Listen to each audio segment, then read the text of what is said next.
If you had 60 seconds in an elevator with Bill and Melinda Gates, what would you say? And will it be enough to make a lasting impression? Hi, my name is Zaria Touchstone, and if you are wanting to learn how to create the perfect elevator speech and advance on new opportunities in your career, then subscribe to my channel, stay tuned, and give this video a big thumbs up. So you're probably wondering, what is an elevator pitch and why is it so important? An elevator pitch is a 30 to 60 second verbal presentation that communicates the most important aspects of who you are that is relevant to your audience and your desired outcome.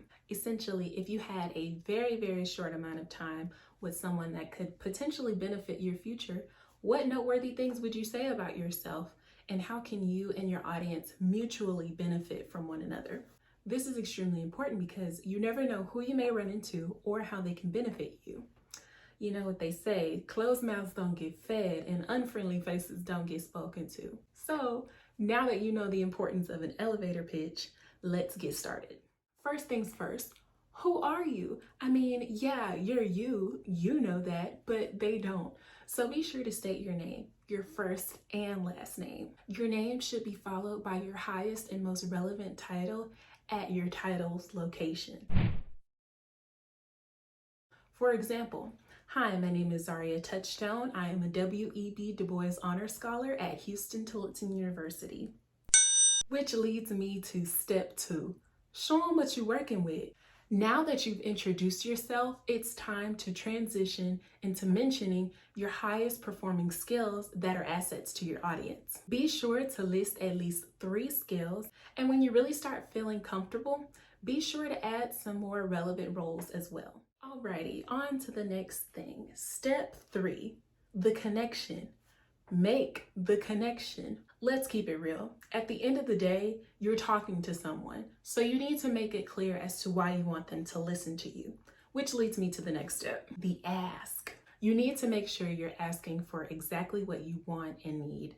The whole purpose of you pitching yourself to someone is because your audience has something to offer you, but you have to specify what you want. This could range from internship opportunities, networking, advice, or even coffee. However, to do that, we gotta move on to step number 5, keeping in touch. Give out your contact information.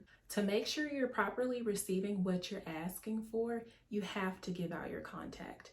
And this is beneficial to create a LinkedIn account, phone number, or other social networking platforms. But it is so crucial for you to give your contact information during your elevator pitch. And I'm gonna be honest with you, pitching yourself to someone can be nerve-wracking. So to help build your courage and confidence, be sure to click over to this video on how to speak to anybody. I mean, anybody. Also, if you'd like to see a full example of my elevator pitch, then feel free to click on this video.